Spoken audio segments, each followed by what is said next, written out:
dobi toliko daril, da je komaj do doma. Doma je bil seveda deležen malce nezaupljivega pogleda Tatjane, odkje vse to in zakaj vse to.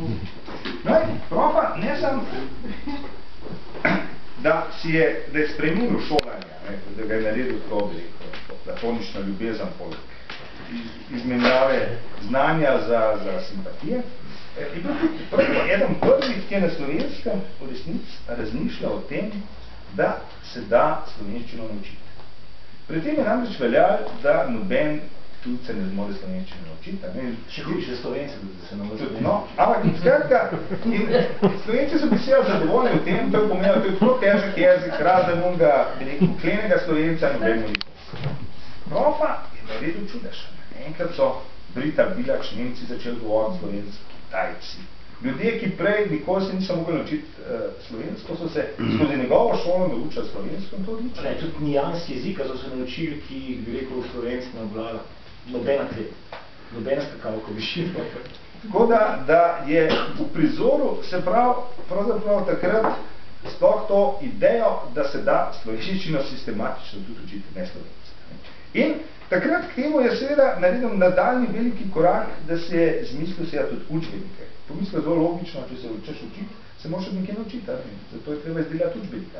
Učbenikov ni bilo, imel je nek know-how, nekaj si je zmislil in je postavljal učbenike. Potem je hkrati imel energijo očitno toliko, da je bila tudi ta šla preko vseh meja, bil je hkrati lektor na Mladini in na Dnevniku.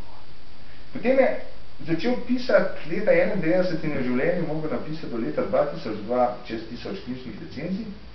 In njegove recenzije so seveda puščale globoke sledi. Spomnil se ene štorije enega slavnega, danes nekaj najslavnejših pisateljev, ki ga ljubil po telefonu in grozil, da ga premlačil za recenzijo.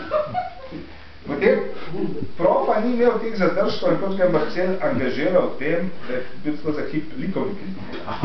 Ni videl kakšnih večjih težav, ampak njegova edina recenzija je bila fenomenalna. Opisal je neko sliko, je zelo skritiziral avtorja, popolnoma ga je strgal.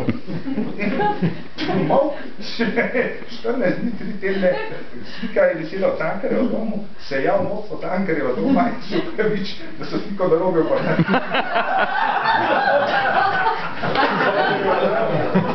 Tako da, profa je, ko je recenziral, je znal imel občutek za ljudi, za prihodnost. On je predal Smolnika, takrat, ki je praktično nišče ni povohal, če tako rečem, tam konec 90-ih, on je že, ne sam